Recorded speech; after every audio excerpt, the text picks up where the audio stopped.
In other news, a class action lawsuit has been launched against the Ontario government. And it involves a care home in our community. It alleges residents living with developmental disabilities endured decades of abuse at the Smith Falls Rideau Regional Centre. CTV's Catherine Latham has that story. With his wife Eileen by his side, 60-year-old David McKilliop says he has a great life now. For years, though, he says he was living a nightmare. Like a prison camp. Like a prison camp. That prison camp, McKilliop says, was the Rideau Regional Centre in Smith Falls. Before its closing last year, it was an institution for thousands living with developmental disabilities. McKilliop says it was there that he and hundreds of others endured decades of physical and sexual abuse. Well, when I was 8-year-old, I got beaten up by staff. Head to toe, black and blue. And I got kicked in the groin. That's why I can't have kids.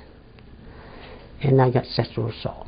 McKilliop says the Ontario government knew about the abuse but looked away. So he's launched a class action lawsuit looking for $1 billion in compensation for alleged victims. As a family member, you had great trust in what was told to you.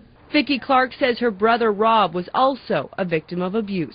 People may think because all the big facilities are closed and institutions that this kind of stuff won't happen again, but we still need to be vigilant. And it's not just Rideau Regional. Former residents of the Huronia Regional Centre near Orillia also claim abuse, and they too have launched a class action lawsuit.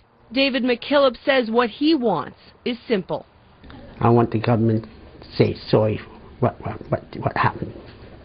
The Ontario government has not yet officially responded to the lawsuit. No statement of defense has been filed. McKilliop just hopes he can be a voice for many who don't have one. He hopes this will also give some the courage to come forward. Catherine Latham, CTV News, Brockville.